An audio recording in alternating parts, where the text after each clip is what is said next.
Ito pala yung ano, nag-aabang ako ng sunset kahapon. Ito lang yung sunset kahapon kasi foggy. Ayan na. Super ganda. Meron pa rin kahit paano. Nasa tukto kami dito guys. Nasa ibabaw ng mga bato-bato na sobrang laking bato.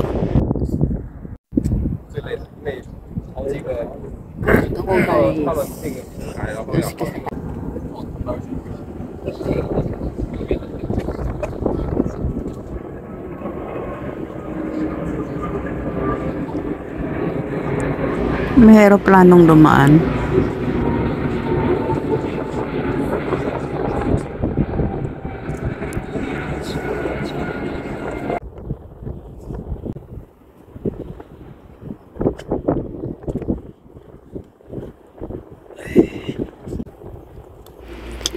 Maganda dito pag may ka-date ka. Yung dalawa kayo nag-aabang ng sunset.